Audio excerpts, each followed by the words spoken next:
দাঁড়িয়ে ভীষণভাবে একটা অস্থির পরিস্থিতির মধ্যে দিয়ে যাচ্ছে বাংলাদেশ। এবার সেখানে রোহিঙ্গাদের মধ্যে একটা মুভমেন্ট লক্ষ্য করা যাচ্ছে। রোহিঙ্গাদেরকে আগে কিছুদিন ধরেই তাদেরকে নাকি ট্রেনিং দিচ্ছে আইএসআর, এই কথা সামনে শোনা যাচ্ছিল এবং বিভিন্ন সূত্র মারফত যে খবর উঠে এসেছিল যে এই রোহিঙ্গাদেরকে দিয়ে পাকিস্তান সীমান্তে একটা অস্থিরতা তৈরি করতে চায়। তারা কি ভারতে ঢুকতে পারে? ভারতে ঢুকে তাদেরকে দিয়ে অস্থির পরিস্থিতি সৃষ্টি করাতে চায় পাকিস্তান? এই প্রশ্নগুলো কিন্তু বারবার উঠে আসছিল। এবার এই মুহূর্তে দাঁড়িয়ে যে আপডেট আমরা পাচ্ছি যে তারা এবার মিয়ানমার যে মিলিটারি, মিয়ানমার যে সেনা, তাদের বিরুদ্ধে লড়ছে। কিন্তু কেন? আমরা এই পুরো বিষয় নিয়ে আলোচনা করব যে রোহিঙ্গাদের এই মুহূর্তে মুভমেন্টটা কি, তাদের কি বক্তব্য, কারণ বাংলাদেশে তারা দীর্ঘদিন ধরেই রয়েছে, একটা দীর্ঘ সময় ধরে তারা বাংলাদেশে কাটিয়েছে। আমরা এই বিষয় নিয়ে কথা বলবো। ব্যারিস্টার মনিরুল ইসলাম এই মুহূর্তে সরাসরি আমাদের সঙ্গে রয়েছেন, ব্রিটিশ বাংলাদেশি আইনজীবী। স্যার, আপনাকে স্বাগত জানাই আজ তাক বাংলায়। আমি আপনার কাছ থেকে একটু জানতে চাইবো যে এই মুহূর্তে একটা অস্থির পরিস্থিতির মধ্যে রোহিঙ্গাদেরও বেশ কিছু আপডেট পাওয়া যাচ্ছে এবং তারাও বেশ কিছু ভাবছে, লড়াইয়ের জন্য প্রস্তুতি নিচ্ছে। আমি পুরো বিষয়টা আপনার কাছ থেকে একটু জানতে চাইবো। ধন্যবাদ আপনাকে, ধন্যবাদ জানাচ্ছি প্রোগ্রামটি যারা দেখছেন সবাইকে। আসলে আপনি যেটা বলছেন, রোহিঙ্গা ইস্যু পুরা সাবকন্টিনেন্টের জন্য একটা বিস্ফোরা। কারণ রোহিঙ্গা ইস্যুটা আজকে নতুন নয়। বার্মাতে চায়না বার্মাকে কখনো, বার্মার নামও বদলিয়ে দিয়েছে, বার্মার পতাকা বদলে দিয়েছে, তাদের রাজধানীর নাম বদলে দিয়েছে। মূলত বার্মা হচ্ছে চায়নার একটি বাফার স্টেট। এই বাফার স্টেটটিকে চায়না তার যে সামরিক তন্ত্র দিয়ে এমন ভাবে কন্ট্রোল করার চেষ্টা করেছে, সেনাবাহিনীকে এমন ভাবে কন্ট্রোল করার চেষ্টা করেছে, কোন প্রকারের আইন, মানবাধিকার, সাম্য, ন্যায় নীতিবোধ কোনো কিছুই বার্মাতে গত 40-50 বছরে আসেনি। যার কারণে বার্মা অনেক সম্পদ থাকা সত্ত্বেও তাদের জনগণের তুলনায় তাদের সম্পদের পরিমাণ অনেক বেশি। উদার বনভূমি, নদী, সমুদ্র এবং জলাভূমি সবকিছু মিলিয়ে বার্মা ছিল একটা প্রসপেক্টিভ কান্ট্রি। যে দেশটা হতে পারত পৃথিবীতে লিডিং করার মতো একটা দেশ, সে দেশটাকে বিশেষ করে চায়না একটা বাপার স্টেট বানিয়ে এমন অবস্থা করেছে যে এই দেশটি এখন 3টি বা 4টি খণ্ডে বিভক্ত হয়ে যাওয়ার ঝুঁকিতে পড়েছে। বাংলাদেশ এবং ভারত সংলগ্ন যে অঞ্চল, সেই অঞ্চলটি হচ্ছে রাখাইন অঞ্চল। এখানে এই রাখাইনে, আরাকান প্রদেশে রাখাইন সম্প্রদায় এবং রোহিঙ্গা সম্প্রদায়, এই দুইটা সম্প্রদায় কিন্তু এই অঞ্চলে বসবাস। বিশেষ করে মুসলমান হচ্ছে রোহিঙ্গা আর রাখাইনরা হচ্ছে অমুসলিম, বুদ্ধিস্ট।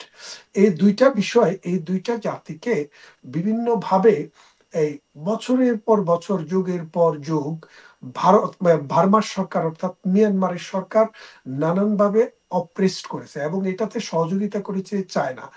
পরবর্তীতে এসে চায়না তার স্ট্র্যাটেজি চেঞ্জ করেছে গত 2-3 বছর আগে। কিরকম চায়না স্ট্র্যাটেজি চেঞ্জ করেছে? যে রাখাইন প্রদেশে যে সম্পদ আছে, রাখাইন প্রদেশে যে মানে মিনারেলস আছে, এগুলাকে তারা দখল করবে। এর জন্য বার্মাকে ভাগ করতে হবে। ভাগ করে রাখাইন একটা স্টেট করবে। এই স্টেট করে এখানে চায়না সেনাবাহিনীকে মুভ করাবে, করিয়ে ভারতকে এবং বাংলাদেশকে একটা প্রেসারে রাখবে। আর এই জন্য সহযোগিতা করে হচ্ছে পাকিস্তান। পাকিস্তানের আইএসআই এই চায়নার সাথে পূর্ণাঙ্গভাবে সহযোগিতা করে।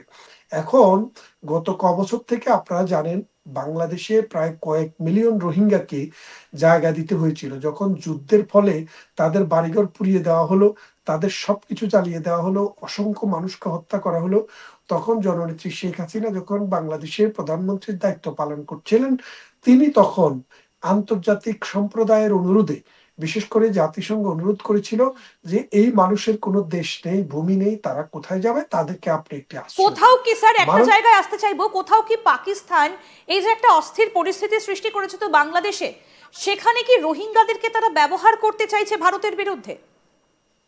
ধন্যবাদ আপনাকে, আমি সে কথাটাতেই আসছি। তারপরে প্রধানমন্ত্রী শেখ হাসিনা যখন তাদেরকে বাংলাদেশে থাকতে দিলেন, তখন কিন্তু স্ট্রং ভিজিলেন্টের মধ্যে ছিল, অর্থাৎ বাংলাদেশের আর্মি, বাংলাদেশের বিজিবি এবং বাংলাদেশের পুলিশ বাহিনী, র্যাব, আনসার ব্যাটালিয়ন সবাই কিন্তু লক্ষ্য রাখছিল যাতে এই রোহিঙ্গারা যেহেতু অল্প জায়গায় বেশি পরিমাণ মানুষ থাকে, তারা যাতে কোনো রকমের সন্ত্রাস, নৈরাজ্য এবং অন্য দেশের সার্বভৌমত্ব ক্ষুণ্ণ করে এরকম কোনো কর্মকাণ্ডে যেন জড়াতে না পারে।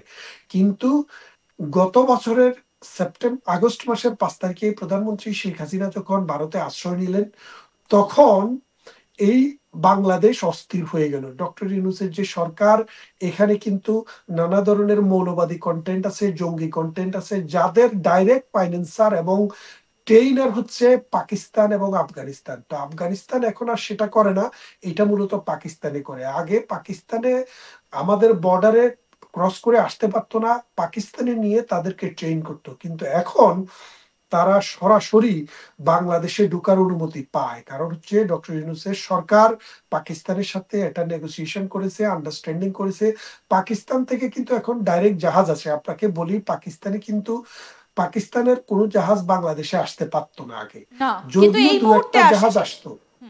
হ্যাঁ, দু একটা আসতো, সেটাও 3বার চেক করার পরে তারপরে যা বাংলাদেশে ঢুকতে পারতো। কিন্তু বর্তমানে প্রধানমন্ত্রী শেখ হাসিনা যাওয়ার পর সেপ্টেম্বর মাস থেকে, গত বছরের সেপ্টেম্বর মাস থেকে সরকার একটি পরিপত্র জারি করে। সেই পরিপত্রতে বলা হয় পাকিস্তান থেকে যেই সব জাহাজ আসবে সেইগুলা যেন নোঙ্গর করার পর কোনো রকমের পরীক্ষা করা ছাড়াই তাদেরকে যেন ছাড়পত্র দেওয়া হয়। তার মানে হচ্ছে, আপনারা জানেন পাকিস্তান হয়ে বাংলাদেশে কিন্তু যে জাহাজ দিয়ে 10টা অস্ত্র এসেছিল ভারত এবং বাংলাদেশকে অশান্ত করার জন্য, সেই 10টা অস্ত্র যে জাহাজ নিয়ে এসেছিল সেই জাহাজ কিন্তু বাংলাদেশে আবার ভিড়েছে।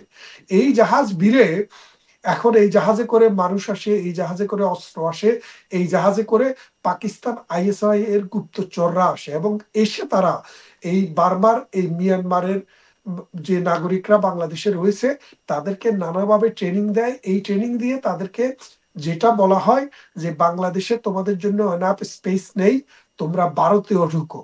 তার মানে হচ্ছে শুধু বাংলাদেশকে অশান্ত করলে হবে না, ভারতকেও অশান্ত করতে হবে। তোমরা এই টেরিটোরিয়াল ইন্টিগ্রিটিটা যদি ক্রস করতে পারো, তাহলে আস্তে আস্তে এই অঞ্চলটা অশান্ত হয়ে উঠবে।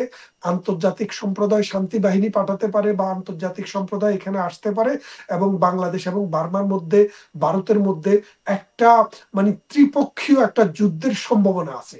এই রকম আঞ্চলিক অশান্তি সৃষ্টি করার জন্যই মূলত পাকিস্তান এই ঘটনাগুলা ঘটাচ্ছে। এবং পাকিস্তানের এই ঘটনা শুধু বাংলাদেশ, ভারত নয়, এটা বাংলাদেশের জন্য কিন্তু খুবই বিপজ্জনক। আপনি জানেন বাংলাদেশ ডেন্সলি পপুলেটেড একটা কান্ট্রি, নানান ধরনের মৌলবাদী মানুষ বাংলাদেশে ভরপুর এখন। কিন্তু যে আমি একটা জিনিস বাংলাদেশ, জানতে চাইবো যে এই রোহিঙ্গা সমস্যা তো আজকের নয়, এটা অনেক দিনের। শেখ হাসিনা প্রধানমন্ত্রী থাকাকালীনই তিনি রোহিঙ্গাদেরকে আশ্রয় দিয়েছিলেন।